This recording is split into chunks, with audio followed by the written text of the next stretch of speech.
안녕하세요, 일렉트로캠입니다. 오늘도 수많은 테슬라 관련 이야기들을 해볼까 합니다.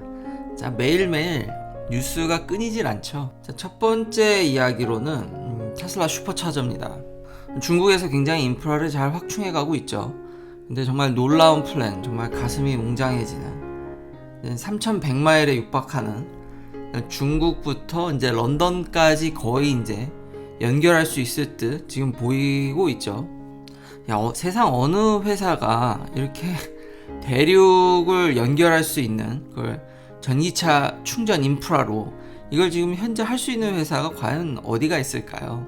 칭찬을 안 할래 안 할 수가 없고, 이렇게 전 지구를 진짜 한 대에 묶을 수 있는 정말 어마무시한 회사라는 생각이 들었습니다.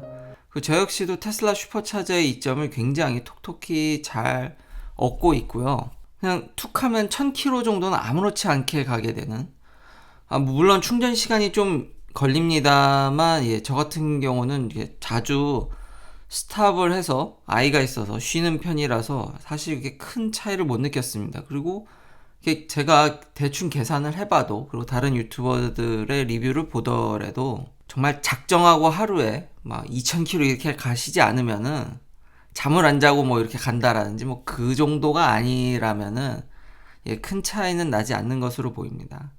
그리고 테슬라의 그 장점이 오토파일럿과 더불어서 정말 옛날 같았으면은 절대 엄두도 안 날, 생각도 못할 거리를 정말 이 큰 미국 땅이 이제 좁아 보이는 느낌까지 들게 해줍니다. 이렇듯 테슬라가 이런 개인의 삶을 완전히 이렇게 바꿔주는 거를 계속 소비자들한테 이렇게 느끼게 해주기 때문에 이게 팬층이 굉장히 견고해지고 테슬라에 계속 응원하는 게 아닌가라는 생각이 듭니다. 그리고 참 신기한 게, 미국에는 이런 스테이션이 참 많죠. 중국에 그렇게 많이 슈퍼차저를 깔면서 지금 미국만큼 거의 깔고 있거든요. 그럼에도 불구하고 아직까지 이런 에너지 스토리지 퍼실리티랑 연관지어서, 그러니까 솔라셀을 말하는 거죠. 그것과 이제 배터리가 연관된 스테이션이 아직까지 중국에 다 하나도 없다라는 게 놀라운데, 이번에 이제 오픈을 한다고 합니다. 미국에는 막 수십 개 되는 슈퍼차저가 그 위에 솔라 패널로, 그러니까 지붕에 그걸 설치해서 그걸로 충전돼서 오롯이 스스로 돌아가는 스테이션들도 꽤 있습니다. 근데 이제 중국에도 그렇게 되는 테슬라 슈퍼차저를 확장한다라는 거죠. 다시 한번 경쟁이 없다라는 점, 전 지구를 묶는 테슬라라고 할 수 있겠습니다. 자, 다음은 아까 말한 그 솔라 패널 얘기인데요. 테슬라가 아예 그냥 집 짓는 사업에도 이제 발을 들여려고 하는 것 같습니다. 이게 지금 각 집집마다 이제 솔라 패널을 설치해서 이제 리뉴어블 에너지를 확장시키려는 원래 계획이 있었는데, 테슬라는 솔라셀, 솔라 패널 팔고 있죠. 솔라 루프도 팔고 있고 지붕 사업도 한다고 제가 이야기를 했었는데, 그때 이제 H백 시스템과 더불어서 아예 이러다 이 부동산까지 가는 거 아니야? 아예 집 짓는 거를 다 집을 그냥 해먹는 거 아닌가 싶더니, 역시나 작년에 그렇게 예측했던 대로 결국은 테슬라의 그 무시무시한 확장력, 그러니까 아예 동네를, 물론 이제 본격적인 건 아닙니다. 뭐 테슬라가 하는 사업에 비해서는 크진 않지만 지금 아예 한 동네를 개발을 하려고 하고 있습니다.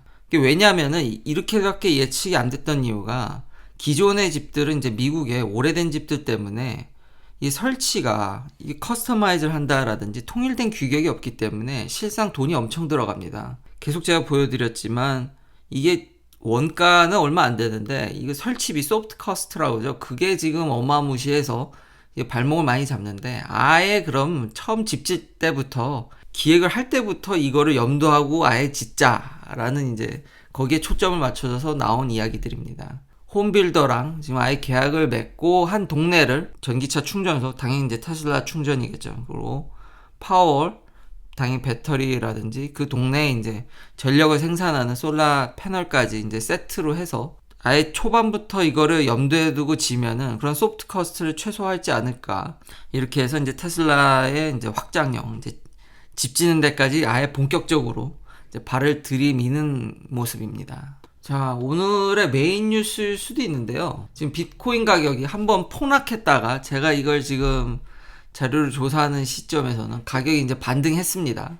3만 불 선을 회복을 했는데, 즉각 이게 가격이 떨어지니까 이게 비트코인에 관심이 없어도 전 테슬라만 관심이 있지, 전기차에만 관심이 있지, 비트코인은 딱히 큰 관심은 없지만 관심을 가질 수밖에 없죠. 왜냐면 이 회사가 비트코인을 꽤 많이 갖고 있기 때문에. 비트코인 가격이 떨어지니까 일제히 이제 일론 머스크의 비판적인 기사들이 마구 올라옵니다.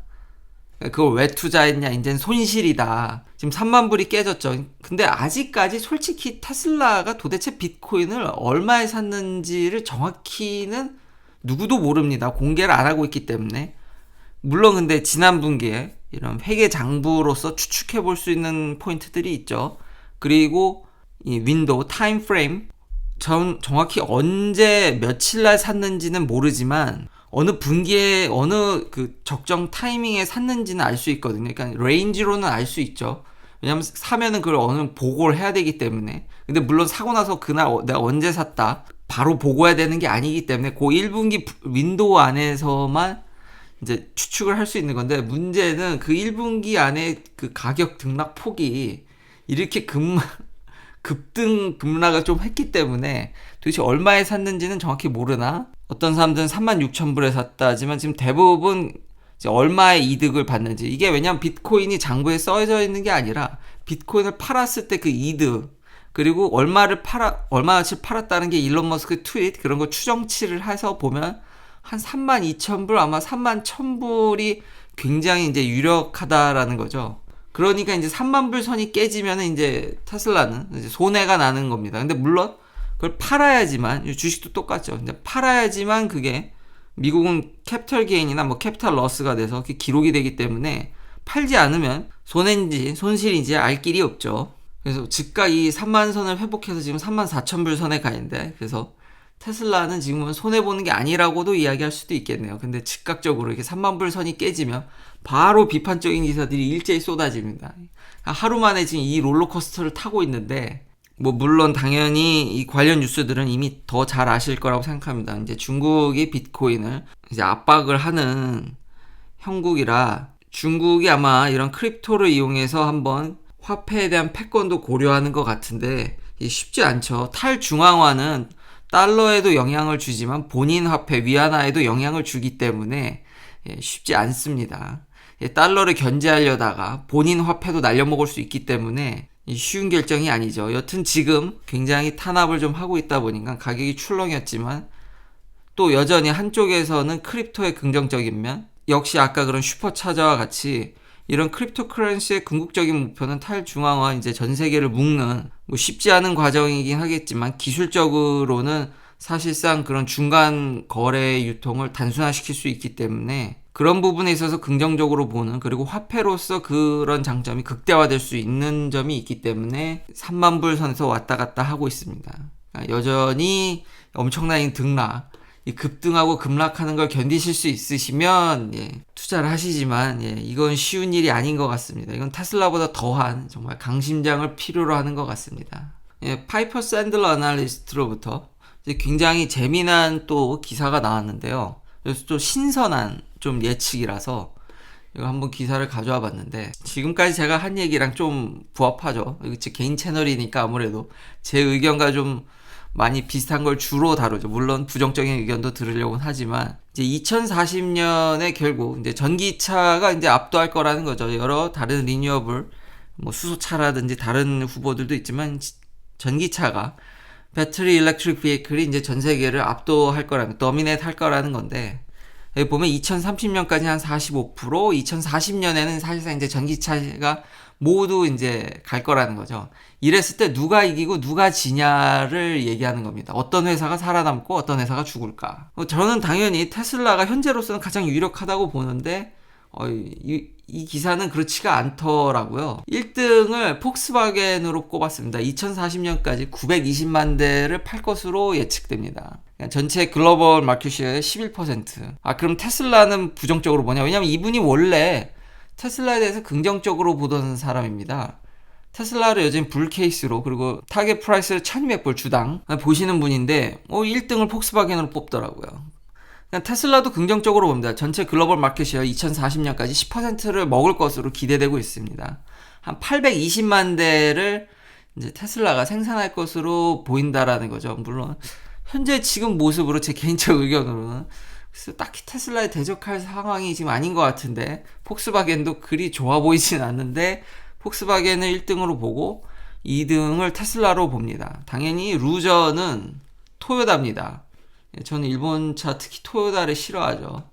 토요다는 전기차를 안 만든다고 했으니까, 그러니까 이런 시대 흐름 쪽에서는 이제 아무래도 마켓 쉐어를 현재 한 11% 정도 글로벌 마켓 쉐어에서 이제 2040년에서는 한 4.3%로 추락할 것으로 보여진다라는 거죠. 그리고 중국 업체들이 생각외로 니오라든지 샤오팽, 리오터가 뭐 나름 선전하지만 지금 결론은 기존의 자동차 회사들 플러스 테슬라로 가지 신생 회사들이 딱히 그렇게 크게 자리 잡는다라는 게 아닙니다. 기존 회사 플러스 테슬라 추가되는 정도, 테슬라의 좀 강력한 위치는 인정하지만 그 외 기존 회사들도 잘 이렇게 믹스해서 간다라는 이야기여서 요런 부분이 좀 신선했습니다. 뭐 기존 회사들이 많이 투자를 하고 열심히 하곤 있지만 글쎄요.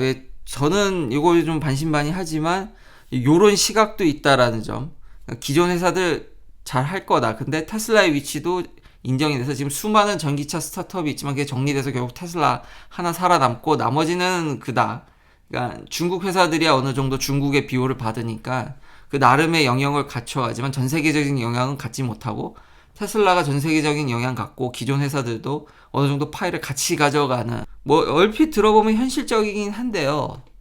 뭐 딱히 근데 폭스바겐이 이게 미국에서 뭘 보여준 게 없어가지고, 아니 이게 맨날 하는 얘기인데 미국에서 엄청난 이 매시브 웨이를 보여준다고 하는데 그게 언제 될지, 이러면 또 사람들이 폭스바겐 미국에서 진짜 잘하려나 보다라고 하지만, 저희 이 채널 꽤 오래 운영을 했죠. 그리고 저는 계속 이야기하지만 전기차에 그 전부터 오랫동안 관심이 있어서 이거 매년 하는 얘기거든요. ID3 나오면은 모델3 뭐 박살나네 어쩌네 하는데 아무 일 없죠. 모델3 지금 굉장히 잘 팔고 있습니다, 테슬라. ID3는 아예 미국에서 팔지도 않죠. 미국에 판다 그러고.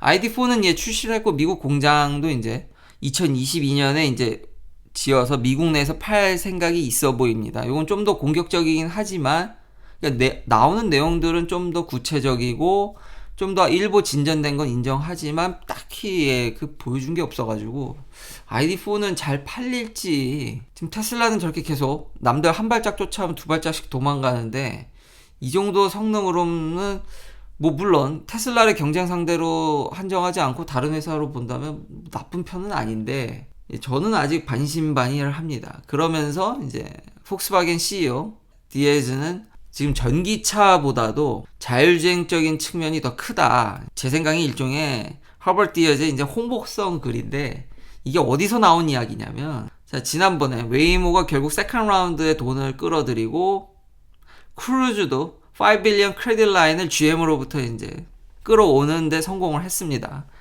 이제 이게 알고의 퓨처, 이게 미래라는 얘기인데, 이게 왜 알고가 제가 왜 갖고 왔냐면, 이 알고가 포드랑 폭스바겐에 이제 합작을 해서 대형 지분을 투자한 이제 자율주행 업체 중 하나입니다. 스타트업 중 하나인데 폭스바겐과 포드가 굉장히 많이 돈을 썼다라는 거죠. 그리고 지금 앞선 웨이모랑 크루즈가 선두주자인 건 뭐 요 리그에서는요 자명한 사실이고, 그걸 이제 알고가 아마 따라갈 확률이 높은데 그 뒤에는 이제 폭스바겐과 포드가 있다라는 거죠. 여기 지금 웨이모는 지금 웨이모 지금 지금 트럭은 다임러랑 같이 하고 있고 크루즈야 뭐 GM이 있으니까 굉장히 유사하게 흐름이 갈 거라는 얘기입니다. 요런 흐름들 다들 반신반의하다가 이제 too big to fail이죠. 너무 커서 이제 실패하기는 좀 어떻게든 무라도 베야 되는 상황에서 지금 앞선 업체들이 세컨 라운드에 성공을 하다 보니까 지금 줄줄이 이어서 딜러 오브 더 위크라고 해서 지금 이쪽 스타트업에 막 투자가 이루어지고 인수합병이 이루어지고 또 이제 한 번에 이제 변혁을 겪습니다. 그러면서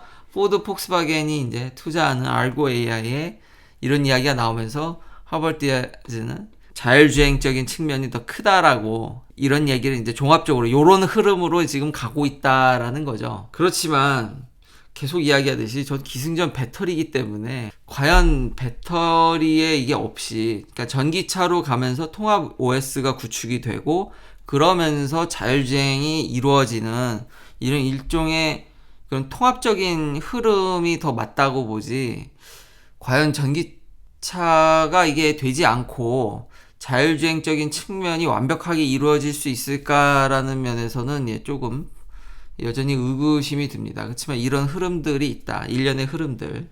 마지막으로 소소한 소식으로는 뉴욕에서 지금 테슬라 택시가 이게 지금 못 들어가고 있는데요. 레벨이라는 일종의 이제 스타트업입니다. 테슬라가 자율주행 택시 플릿을 이제 하려고 하니까 한 발 앞서서 자율주행을 하는 건 아니고 테슬라 차량들로만, 이런 전기차들, 특히 이제 테슬라 차량들로만 이용해서 지금 미국의 택시 서비스를 하는 스타트업인데, 이게 아무래도 기존의 택시 노조들의 어떤 밥그릇을 갉아먹으니까, 원래 옐로우캡이라고 뉴욕의 이제 명물인데, 안 그래도 우버나 리프트 때문에 머리가 아파 죽겠는데 이런 스타트업이 이제 한 발 앞서서 인프라스트럭처에 관심이 있는 거죠. 현재는 안 되니까 사람으로 하지만 이제 소프트웨어 업그레이드가 되면은 바로 그냥 전환할 수 있는 그런 걸 노리고 하는 스타트업인 것 같은데, 자꾸 이제 이런 파일을 갉아먹으니까 여기도 이 사실은 밥그릇 싸움이지만 전기차는 택시로 쓰지 못하게 하자라는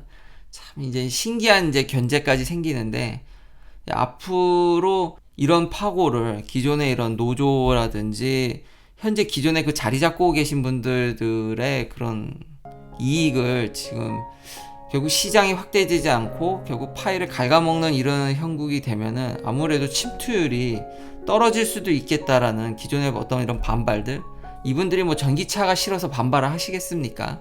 아무래도 자기가 갖고 있는 이득이 떨어지니까 이걸 반발하시는 거지. 참 그래서 좀 안타까운 이런 소식도 있다. 그러니까 기존의 어떤 이런 계속 산발적인 어제에 이어서 견제는 계속 꾸준히 이루어지고 있습니다. 긴 영상 시청해 주셔서 감사합니다. 내일도 테슬라 관련 이야기들로 찾아뵙겠습니다.